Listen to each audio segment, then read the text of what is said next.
Good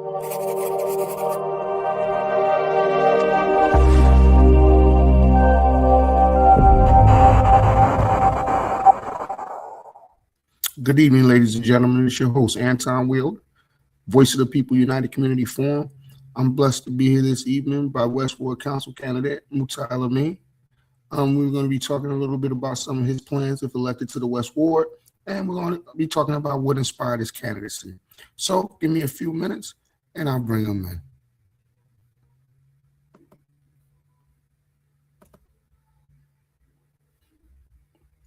Peace and blessings, beloved.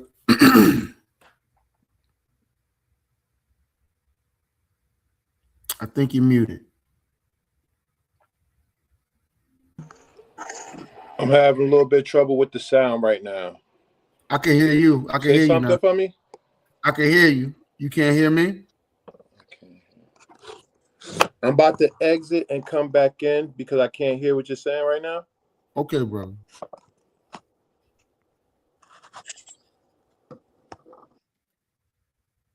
And we'll see what happens when he exits and comes back in. It happens sometimes. I don't know what it is. But we should have an interesting conversation this evening. I have some questions for him. I've kept it to 10 because I try not to, overwhelm the process. So, let's see if he was able to come back in. There we go. Can you hear me now? Yes, I can. Peace and blessings. Peace and blessings, beloved. How's everything? All's well. No complaining, man. So what's been going on, man? You've been doing a lot, man. I've been doing the same thing I've been doing. Making sure these babies are safe, making sure I show up and advocate for the community.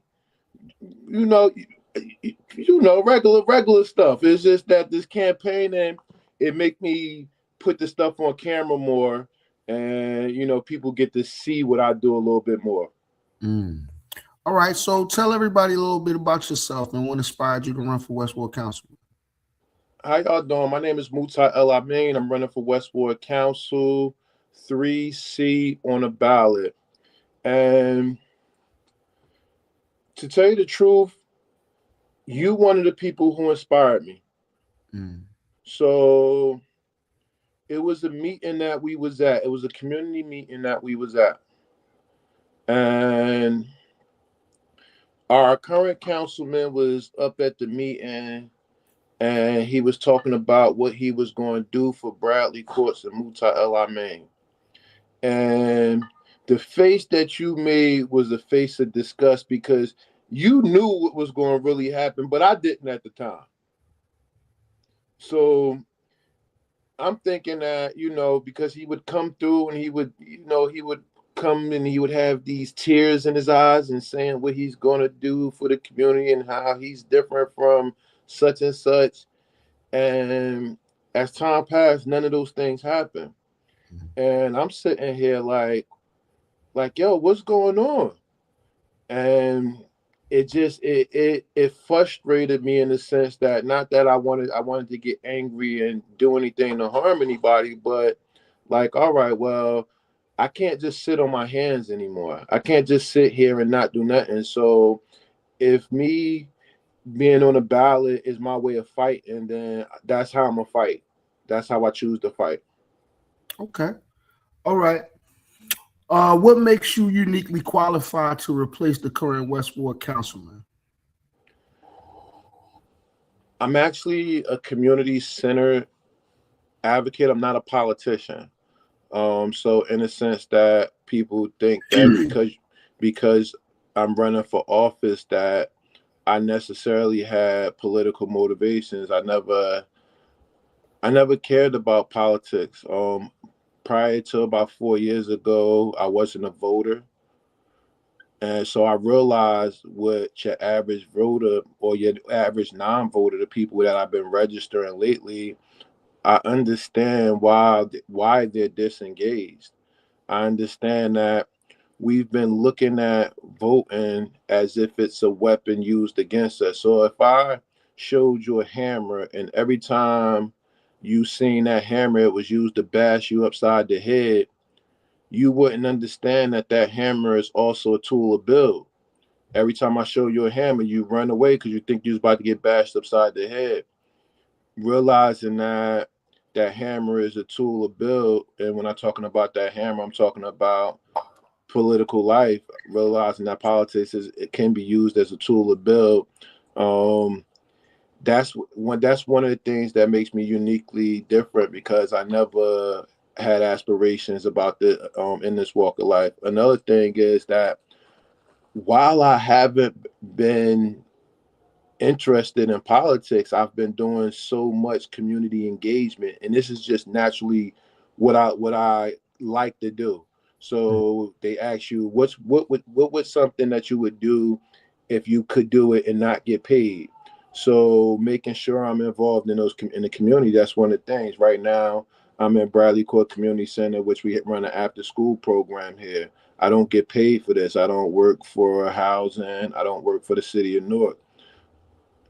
Me growing up in this environment and being a straight A student and not having outlets in order to utilize my strengths, it made me realize that I won't have my youth come up the same type of way. So being somebody who's been out here doing community work for so long, I feel as though that gave me an advantage, because the community that I want to represent, they already know me. Okay. All right. As West Ward councilman, and I'm looking at my notes. I got my notes here, so that's the only reason why I'm looking over.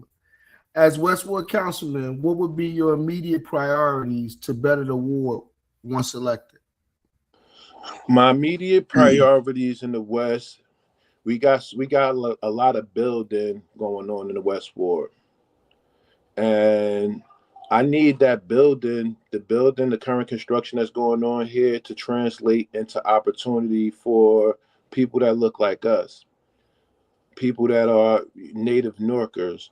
So we got a project going on Chelsea Avenue and South Orange Avenue, and nobody on that project is black. And this is not to negate anybody else, but when you have a population of 48% African American and there's 0% representation in the building of the city, that's a problem to me. So that's one of the immediate things I'm going to be doing, making sure that we implement some training programs, because if we're going to be having billions of dollars worth of projects headed towards Newark as far as infrastructure, as far as new building, then we want to make sure our youth is prepared to take advantage of those opportunities. Okay. And I asked this. I interviewed people from Orange, and a couple other people who are running it in Newark.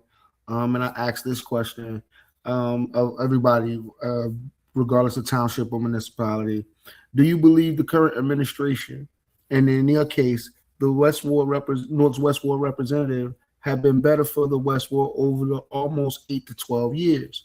If so, in what way? And if not, what could be done better? I personally feel completely disengaged with the administration in the West Ward. Me being somebody who runs 2 community centers, so I have an office in the Newark Water Coalition, who we give out free water, we give out free clothes, we give out free food. We also provide space for community members that want to hold space or hold groups. And also I run the Bradley Court Community Center. I founded it, actually. So being somebody who is community orientated and looking for and need resources in order to operate, I feel as though we've been completely disengaged from the administration, and that's a problem. When I'm talking to residents and they saying that they haven't spoken to their current administrator since he knocked on their door the first time to get elected, that's a problem. When we when our current councilman, he campaigned off the fact that he would have community meetings, regular community meetings. He campaigned off the fact that he would create a city hall sort of type of environment in the West Ward, which means that he would have an office in the West Ward. And as soon as he got elected, he closed down his office. That's a problem. So now you're no longer accessible. So I feel as though that our current administration has chosen developers and business over residents and community. Okay. All right. As a ward council person, you are one vote. Who do you support in the current field of candidates running at large, other wards, and for mayor that you believe will help you deliver for the residents of the West Ward? All right. For mayor, I'm gonna be casting my vote for Jamar Youngblood. The reason why I'm be casting my vote for Jamar Youngblood is because I believe he has the best chance at winning. I believe that his strategy galvanizes a new audience and not just the same people, because we've seen what happened when the same people get engaged with politics, that, you know, it's a dramatic disadvantage from the mayor's crowd that they pay for and the people that we probably naturally want change, right? So mostly who comes out is your super voters, your people who probably about 45 and up. And a lot of them are locked into where they're locked into. Although I've been seeing a lot of people who've been upset, just said, I'm gonna vote for anybody but them. But I believe that his strategy, the way he's utilizing social media, and the ground attack, I think that he has the best chance. I also like I like his ideas, whether those translate into actionable steps. I like the ideas that are coming from his Newark 30 page. For at large, I'm still in a mix, right? I know one person I'm voting for is Donna Jackson, for sure, for sure. Another person I'm going to be voting for is Nadira Brown, for sure, for sure. Um, there are four other candidates that I like, that I'm a pretty much play any, mini, miny, mo with when I go there. I really love Khalil Kettles.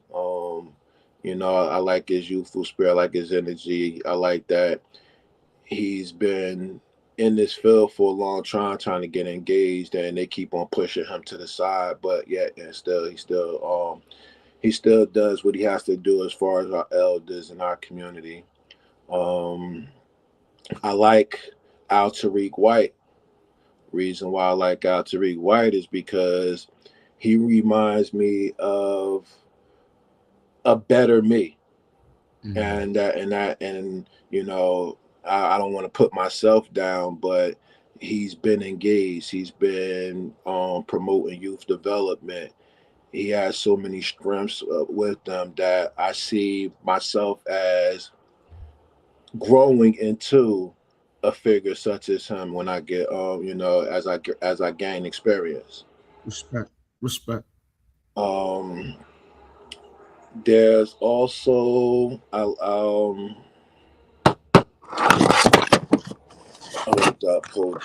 up. Earthquake? Nah. That's me tapping on the desk trying to get my memory back. Okay, we said okay. There's so many candidates running for at large. Yeah, man. That's what I was about to say. I couldn't even remember. I wouldn't even, hey, unless I had a piece of paper in front of me, I wouldn't know. You know, Yeah, I know who was running, but I'm just like, that's a long list, B. absolutely. Um, but it's two other candidates. I can't quite draw them up, but I just that was four. So we got two definites and two strong possibilities. So Donna Jackson, Al Tariq White. We got Khalil, Nadira Brown, and Khalil Kettles. So I like them. If I could have if I could vote for Central Ward, I'd definitely vote for Gal. If I could vote for South Ward, I would vote for Trenton. I would vote for Trenton was Trenton Jones. All right. If I could vote for North Ward, I would vote for anybody but the person that's on Team Baraka team. And we have an uncontested seat in the East Ward. West Ward, put my name on that ballot. For sure, for sure. All right, man. As a longtime community advocate, what ideas do you have that you feel you can deal with crime and property taxes in the West Ward? Property taxes is going to be an extremely hard one. We got to bring in income. The reason why I'm saying property taxes is an extremely hard one because we're in the process of a revaluation period, and I want everybody to understand that during this revaluation period, taxes are going to go up. They're not by a little bit. Like it's going to be a substantial increase in taxes once they reevaluate the prices of homes in Newark. So I know that there's a lot of long-time West Warders that have been living in their house for a long time and probably still paying maybe $3,000, $4,000 for taxes. And when you purchase your house, you probably purchase it for $100,000, $150,000, or whatever, or less than that, maybe, depending on how long ago you purchased it. Your house is currently worth $400,000 or better. So, looking at any house that is habitable that's on the market, no house is worth less than $400,000. So, when you're talking about when a revaluation period, they're going to take that into consideration of the value of your house. So taxes are going to go up, and trying to figure out how to lower those, I definitely would need to have discussions with my other council member colleagues, economic professionals, because I'm not going to claim to say that that's my strong suit, right? My strong suit is community engagement and upfront and personal, being accessible. So when it comes to our taxes, especially being only one vote, that's going to be something that we're going to have to come together and figure out how do we offset this tax increase with income and revenue. The West Ward has been notoriously neglected when it comes to new businesses. I had a conversation earlier this week about different corporations that wanted to come into the West Ward, but was sidetracked. We got a lot of land in the West Ward. So one idea that I think that would bring new revenue and probably help out is with all of these small lots that's going on, creating small, maybe container home or tiny home villages out of this, and that would for home ownership, not necessarily to balance the homeless issue because that's what they was using it for, but for home ownership, bringing in new taxes which would help the current taxes that's going on.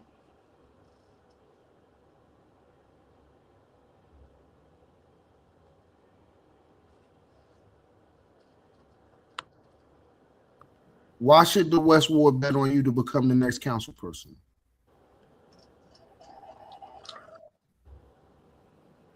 If you're looking for somebody who is different, if you're looking for somebody who will represent you, then I'm the person that you definitely need to be voting for. I don't have any institutional ties. So a lot of people think that's a bad thing. However, I think that's a great thing. What happens is it gives me the opportunity to represent you directly. So I'm not looking to come into this office and say I'm the brightest person on the field. I'm looking to come in and say, listen, I am a steward of my constituents. So prior to every council meeting, we will have a community meeting, and that's to go over the line items, the agenda that they're going to be presenting, so that the community, my constituents, could tell me right then and there at the community meeting, this is how we want you to vote on this. This is how we want you to vote on that. So I'm not going in here saying I'm going to be doing this. I'm going to be moving at the behest of my constituents. So if you want somebody that truly represents you, then I'm your guy, because your direct input would be how I vote. I won't be voting off my own BS. Gotcha, man. All right. There is a current controversy in regards to a $500 million contract for a new school construction, when after the 30-year period, Newark will not own, Newark Public Schools, Newark Board of Education will not own the facility. And if you think about it, the facility by then will definitely be obsolete. What is your position on such an investment? I believe that's a stupid investment. For lack of better words, I believe that whoever pushed this through had probably got their pockets lined before they pushed it through. I don't think that this was thought out.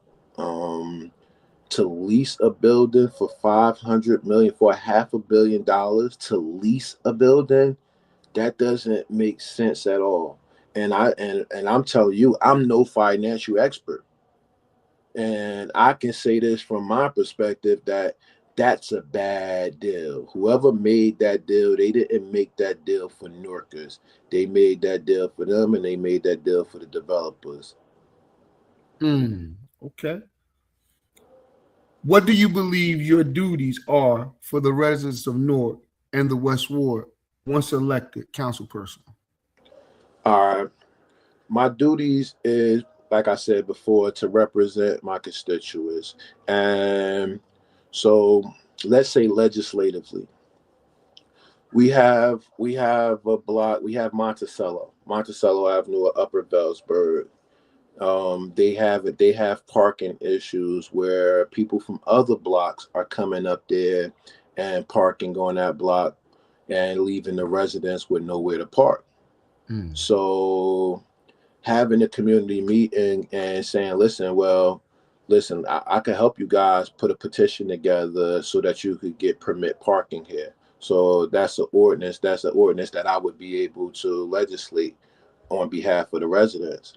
So when I'm saying that, I'm your decision making directly influences what I do, right? Ordinances and laws will come based on what's the residents' needs. And what I've been learning as far as doing this community cleanup is people are concerned. I haven't went out to one single block where I had to go do something by myself. It was residents out there with me cleaning up. And that's how I intend to govern. I don't intend to say, listen, this is what I'm going to do for you. All right, what do we need done? All right, one person saying this is what we need done, we're going to have to figure that out through the offices, right? But we talking about 70%, 80% of a block saying this is what we need done. Now we could draft the ordinance in order to make sure that we have a remedy for that specific problem, because Ivy Hill is not the same as Lower Vellsburg. Lower Vellsburg is not the same as the Roseville area. So each of these areas have unique problems and probably going to need unique remedies. And we can create ordinances based upon what's the unique problem in whatever area. Also, when it comes to having oversight of the departments, we have areas that are high crime areas, and we know where the high crime areas are at. So making sure that these high crime areas are properly serviced, not just police. A lot of people think that the first thing we talking about when we talking about high crime areas is police. And I'm a firm believer that poverty creates crime. Poverty also creates mental illness. So we want to send resources in to these high crime areas. We want to send job training in. We want to send job opportunities in. We want to send people who can talk to our people who may have mental health issues before we send police in to just lock them up. All right. All right, man. Tell everybody where they can find out more about you. What's your line number? What's the election day? Nah, come on, you gotta ask me some hard questions, man. You ain't gonna just kick me off the show like that. Nah. I ain't gonna do you like that, then, brother. I got through the questions, you answered them. What you want me to ask? What else you talk about, man? Like let's talk about let's talk about me and your relationship. It's all love, man. No, this is about you. You the candidate, man. Absolutely, but so a lot of people pay attention to you, right? So I need not as many as you think, man. Huh? Not as many as you think. But the smart ones do. Thank you, brother. So a lot of so just for the audience, right? A lot of people they don't understand what type of person I am, and I want them to understand that I'm 46 years old and I'm able to be mentored. So I seek mentorship. I've seeked it from Mr. Anton. I've seeked it from various other men and women in our community. So a lot of what you see is a melting pot of good information coming in and being held on to. I'm growing. So the person that people may have known 10 years ago, 5 years ago, that person is still inside of me, the goodness inside of me, but I'm growing. And that's kind of one of the things that's why I started off the way I started off with, because I had thought that Anton was like just the coolest, nicest person in the world when I first met him. Like I ain't really meet him, but I would see him places. And I seen him at that meeting, and it was a different, but I understand because he heard bullshit. And this is what like, hold up.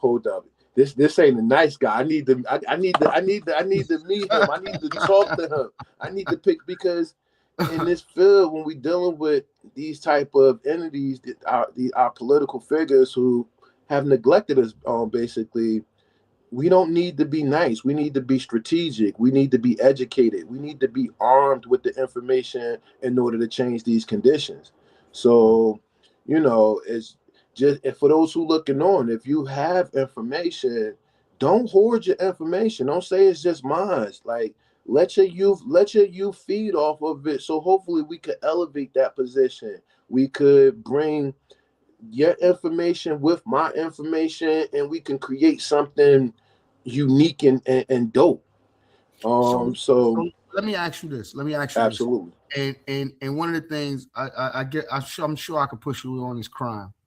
So, we always are told when it's about police stats that all around crime is at an all-time low, but there's been a spike in this, that, and the third, and those this, that, and the thirds be probably the most violent in a sense. So, and then some of them can grow to be very costly, because then you're talking about petty theft and things because of the way the economy is. Mm-hmm. So, and you talked about, crime is, you're a firm believer that crime comes from poverty, right? Mm-hmm. Poverty is created by crime. So how do we change that and change the mindset of the people in the community? But you still understand that we have a police force that's overworked, understaffed, and that creates issues with them as human beings, mentally and whatever. We have a community that's frustrated because the police don't call when they come. Don't come when they call. I'm sorry. So how do you change and this word is thrown around a lot. How do you change the culture? How do you focus on changing the culture? we have to get the community more engaged. So let's take Palm Street. Now, Palm Street is a pretty good block because they got a pretty good block association. They got community members that aren't going to let certain things happen. If certain things are going on, they're going to be making those calls. A lot of the times, I'll give you, say, I'll go back up to Monticello. Monticello is becoming a problem. And a lot of the residents that live on the block, they suffering in silence. So they're not coming, they're not calling out, they're not coming out, and they're not showing up. And when they do that, a lot of times that be some of the reasons why a community would get neglected, because a closed mouth don't get fed. Okay. As far as crime is concerned, these numbers that they're coming up with, a lot of those numbers are underreported. So there's people selling drugs all day, but it's not a crime unless somebody get caught or is recorded, right? There's shootings that happen all the time that we don't see, we don't hear about. A lot of this stuff is underreported. There's a lot of domestic violence that's going on that's underreported. So yeah, crime may be down, but crime is down all around the country. So Donald Trump uses that same thing. America is down in crime historically. So if we're using the same trope that Donald Trump uses, then I guess so, right? I'll give you something that we do here. I've done here in Bradley Courts to reduce the crime here, right? We end up, it was in 2015, 2014, it was crazy here, right? And I had got sick and tired, so I had to meet with all the guys that was out here. And those was rough conversations, because a lot of these guys probably had shot at each other. It was real situations that was going on. And I talked to their spirit. And I told them, like, listen, our kids are playing on the playground. You guys are trying to play and catch a guy when they catch him. In here, it just doesn't make sense, because now if a child dies, that you have to live with that. And I had these guys come together, and I'm not going to say it was a perfect meeting, but the meeting definitely produced results that I was happy with. So the crime around here, like immediately after that, I went to a DICE report meeting, and that's a public safety meeting. So they give all the statistics and all that, right? And immediately after that, the crime has all but stopped in here. What a violent crime had all but stopped in here. But what it created was a donut of crime around the area. So people weren't doing it in here, but Cedar, they was doing it. Isabella, they was doing it. South Orange Avenue, they was doing it. And that's what that had created. So my thing is, if we could create that safe haven here, dialect and moving out and actually being involved in the community, it could probably create those same type of results other places. Okay. All right. So, there's been a lot of issues with regards to landlords in the city of Newark. How do you feel with how this administration has chosen how to deal with it? I believe they dealing with these situations so that they're not in bad favor with these landlords who probably line their pockets in some type of way. We know that we have tenants living in deplorable conditions. Me going out door knocking and campaigning in these past couple months, it took the reality from listening to advocates talk about it, listening to people talk about it at meetings, and it brought it in my face. And my thing is, this can't be right. We can't be allowing landlords, LLCs to treat our people like that. And a lot of times it's the most vulnerable people, the people that's in poverty. a lot of times, you know, people are scared to complain because of threats of being kicked out or getting their voucher taken from them. So that's why, you know, they live in these conditions. My thing is, you're supposed to do a checkup every once a year or something like that. And these conditions that I've been seeing, you can't clean up overnight and then it go back to that way. We talking about plumbing issues. We talking about electrical issues that's going on. We talking about infestation issues. These issues can't be so. Who's been going to have overview over these apartments? Who's been doing the checkups? Now, my thing with where I believe the administration has dropped the ball is this new slumlord list, right? I don't believe that slumlord list has any teeth to it. So that's sort of like me saying the naughty and nice list. If like I'm Santa Claus, so okay, I'm gonna put your name on the list, and if you keep acting like that, I'm not going to give you anything. They getting rent every month. They getting rent every month and possibly tax abatements. You're not talking about taking away tax abatements. You're talking about what we not going to do for you in the future.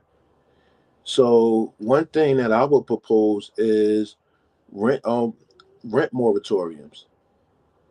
So if I don't have hot water for a week, I should be able to deduct a week's worth of rent from that landlord. If I'm living in an infested apartment for 3 months, I should be able to not pay that rent for 3 months. So putting together some type of ordinance where as though we can have like automatic rent moratoriums for certain quality of life issues. I think that would strike the landlords where they need it most in their pockets. I think that that's the only way we could affect these issues if we start attacking their pockets. Okay. There's been a lot of development going on in the city of Newark. And one of the things that struck me was a video that I saw between a certain housing commissioner and a certain government official. And with all this development going on in the city, and especially with this contract that came up, what are the connections between the levels of government and corruption do you think exist in the city? So we only really got a few decision makers. So although we got a lot of elected officials, non-councilmen, and the mayor, right? A lot of these council people aren't decision makers. So we got to look at who are the decision makers when it comes to housing and development. Chief of staff. Our South Ward councilman who also sits on the housing board as a chairman, who approves or disapproves certain developments. So a lot of these issues that come up is directly tied to 3 or 4 people. And that's what I see when it comes to corruption, building, and our local politics. A lot of the council people that we go to for problems and stuff like that, they're really just yes men. They don't create any better quality life. They don't create better. They're not looking out for their constituents. They're just trying to not get out of, not to stay in good favor of the people who get them elected. And right now, it's not the citizens who've been getting elected. It's been that party line. Well, that's just why, I believe that people, like you say, people aren't engaged. People have disengaged because they view voter apathy and not coming out to vote is a blow to the establishment, when it actually, I've learned, it has had the opposite effect. And just like something as simple as the school board race, you're talking about a 1.5, 1.6 billion, anywhere between 1.3 to 1.6 billion dollars, and it's only decided by 3,000 people. 3 to And then 5,000. yeah, so you got to look at it that, and many people get to vote more than once. I mean, you know, people get to vote more than once, so it's probably a little bit lower than that. You know what I'm saying? So, you know, and speaking of that, man, and I'm gonna hit you with these last couple of questions, man. What do you feel? How do you grade Newark Public Schools right now?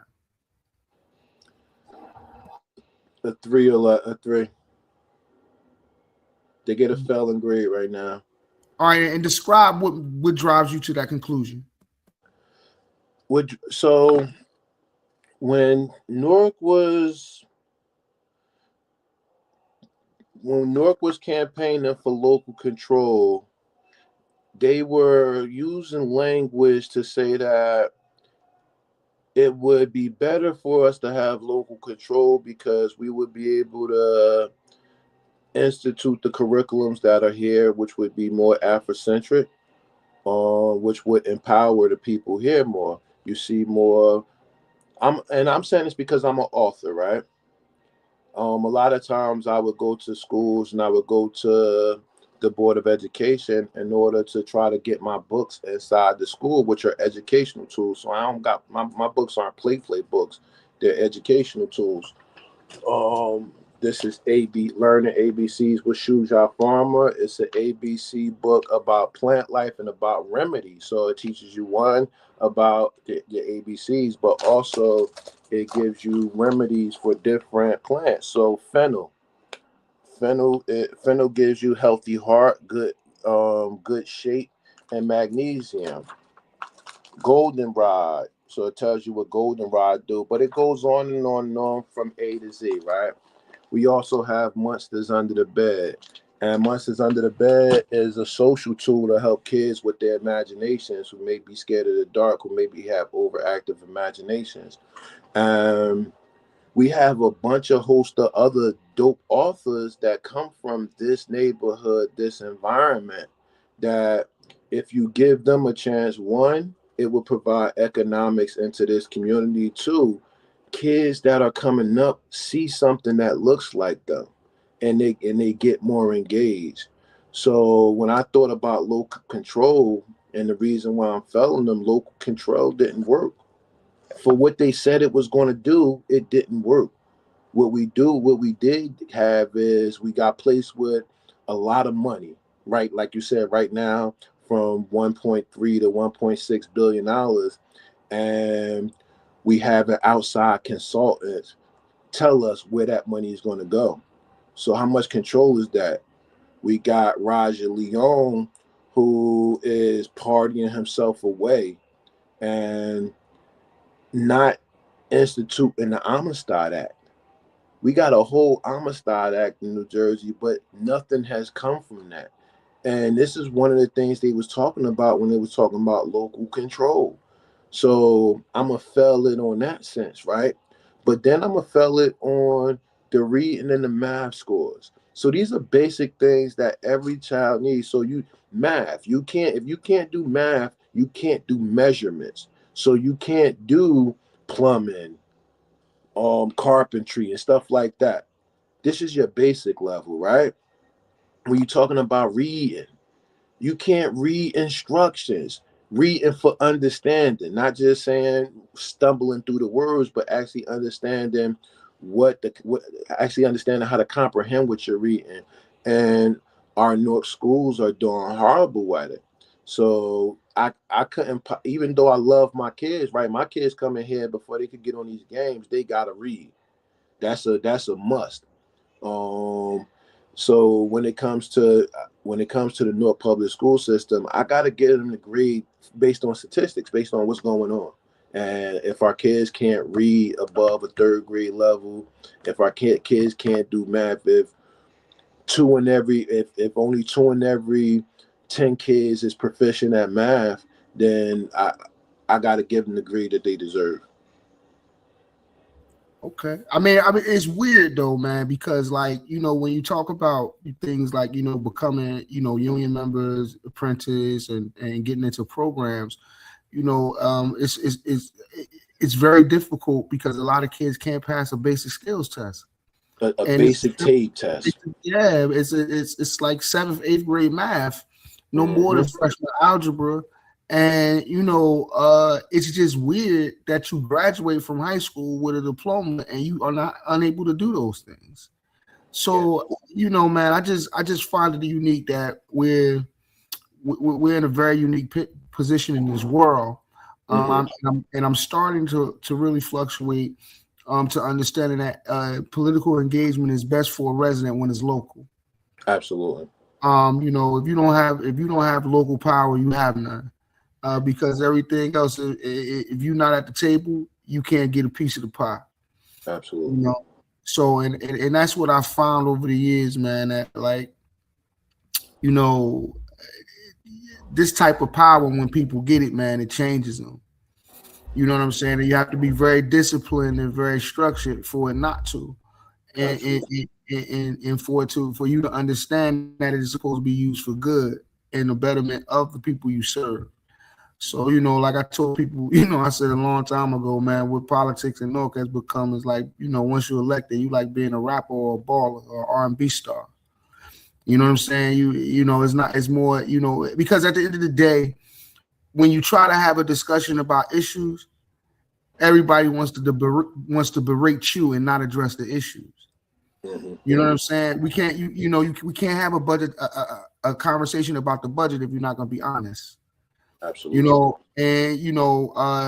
We can't have a conversation about wasteful spending if we're not going to talk about whatever private settlements and suits had to be settled because of incompetence, malfeasance, misfeasance, and nonfeasance.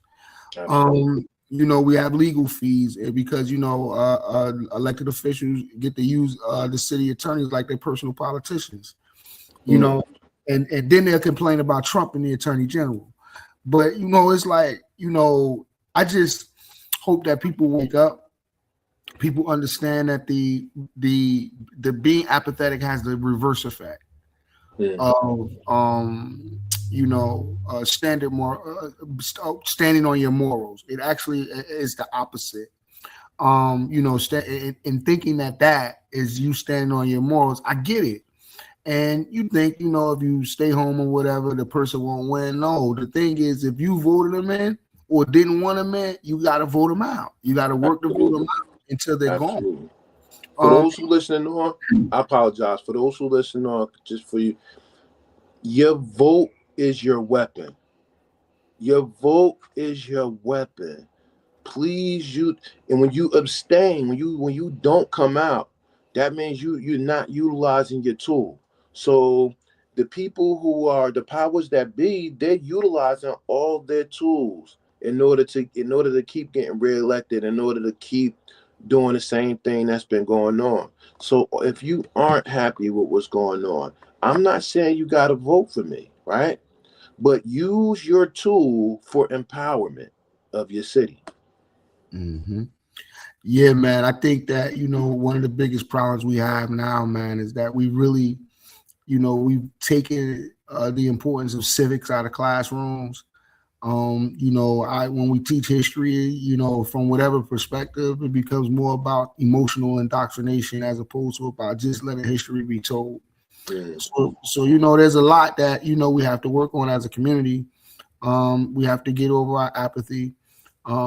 We have to understand that, yes, we were victimized by certain status quos in this world and in this nation. But we need to understand that our leadership has done it too now. Our leadership has done it too, and I tell people all the time, you vote your situation, you vote your economics. All right. If telling you to continuously be oppressed, then they're working with your oppressor. They benefit from the system that enforces your oppression. And that's just my 2 cents. That's what I feel. It's hard, it's difficult. And I had to learn, even though I have a lot of opinions, that it's not necessary to be so opinionated. Because especially after COVID, I've gotten to the point where, man, I can't talk to people. I that showed me that this world has come a long way, but a lot of people in this world have not come a long way. I get what you said, because it's like when you're talking to somebody about something that's important, but they don't have any information on that Nope. issue, but they have an opinion, and their opinion is based upon something that they're not informed about, it's like, I Yeah, get what man. you become. Shut the. Yo, like I mean, like like it got to the point now where you know where a person just read the headline and not the article. So, so or they just seen it. They just seen a short on social media, and they think they got the gist of the story. Absolutely. You A know, lot of and people, a lot of people, they listen, like you said, they listen to something, or somebody talk to them about something, and it might be a 5-minute talk, and now I'm an expert because I heard from this person, but that person wasn't an expert. That person heard it from Tariq Nasheed or something. It's like, yeah. this where you getting your hardcore information from? Well, nah, I mean, I what happened would let me know when Cat start when Cat start listening to Charlemagne and Ebro. Who is it? Not For their Ebro. politics. Yeah, for their Yeah, when politics. what's his name? DJ Envy. When Yeah, they yeah. start listening to them to get their political information, I'm like, come on, man. I'm like, yo, like it's hard to take. It's hard. It's sometimes it makes it so it drowns you out, emotionally and psychologically, and intellectually, because sometimes it makes you say like it's hard to believe some people are this intellectually delayed. It's like it, it's astounding to me. And then I look at the pandemic or whatever, and I talk about that because people lost friendships, relationships. Families didn't speak to each other. Then you got a political cycle coming, and people broke up with people for a political cycle. I mean, it's like we're always supposed to surrender our values and our demands for the popular trending person at that time, not the person who means us well and wants to get us help, man. Absolutely. Hey, man, tell everybody again what your ballot number is, man. Tell everybody where they can find information about you. Tell them what offices you're working out of, where you're going to be in the community, and let everybody know who you are. Peace and blessings. My name is Muta El-Amin. I'm able to be reached if you want to reach me on social media. My Facebook is Muta El-Amin. That is Muta, last name Elamin. If you want to reach me on IG, Instagram, that is verbal151. That is VERBLE151. VERBLE151. I'm currently running for Westward City Council. My ballot number is 3C. My ballot number is 3C. I operate an office in Bradley Court's housing projects in Building 78. This is the Bradley Court Community Center. I'm the founder and operator of it. We run an after school program Monday through Friday from 4 o'clock to 8 o'clock. On Mondays, we host a fatherhood support group here from 5:30 to 7:30. And this is to help parents who are dealing with kids who have kids who their father may be in jail, their father may not be involved in their life, and they need male role models. They need to see things that are different. I also operate an office out of the Newark Water Coalition that is at 373 South Orange Avenue. And I'm there from 10 to 2 o'clock on Tuesdays and Thursdays. I'm at the Newark Water Coalition, 373 South Orange Avenue, on Tuesdays and Thursdays from 10 to 2 p.m. I'm easily accessible if you want to reach out to me, 973-836-2380. Once again, that is 973-836-2380. I take calls. If you need to email me, occupynwk, that is occupynwk@gmail.com. I answer my emails. My tagline is "It takes a village." That's not just a tagline for me; it's a way of life for me. I wholeheartedly believe it takes all of us to come together in order to create a better society. I appreciate that. I appreciate you giving me this time in order to connect with your viewers, in order to answer these questions that voters might have, you know, and in order to represent myself in the best way possible. I truly appreciate your mentorship over the years. You know, rough conversations sometimes, and you know, you always, you know, the brother. Just know, like, a lot of times I get upset and I want to approach things a certain way, and as a big brother, he does what he has to do to say, hold up, maybe you need to think about and give me other perspectives to actually think about before I engage whatever I thought I was going to engage. And I appreciate you for that, and I'll be looking forward to that. So throughout this candidacy, throughout my office time, or whatever the case may be. Hey man, it's an honor to know you, brother. I respect what you do in the community. I just wish I was a little younger so I could keep up, man. You know how it is now when you're almost 50, them bones start cracking just to get out of bed. Yes, But always remember, man, it's not about who's the smartest, but the one who's willing to learn, to become knowledgeable and intelligent. Smart people survive all the time, but wise, intelligent, knowledgeable people live forever. Thank you, everybody, for tuning in to Voice of the People United Community Forum. I want to thank our guest, Brother Muta El-Amin. He's running for West Ward City Council. I believe he said his ballot position is 3C. He's giving you all the information to reach out and learn about him. Don't forget to like and share the show. And everybody, take it easy and have a good night. Go ahead, Muta. So I'm encouraging everybody, right? Because I could tell you anything. You can believe that Anton is my friend, my mentor, that he might be telling you anything, right? What I suggest you do, right, is Google search me or AI search me, right? So if you got ChatGPT or any other search engine, and let that be one of your sources in order so you can see who I am and what I do. Let the technology work for you as well. Use that as a tool for you to see, you know, which candidates are doing what and which candidates are doing who. Thank you. All right. Ladies and gentlemen, like I said, this is Anton Willie, your host of Voice of the People United. I want to thank my guest, Brother Muta El-Amin. You get some rest, stay blessed, and have a great evening. Good night, everybody.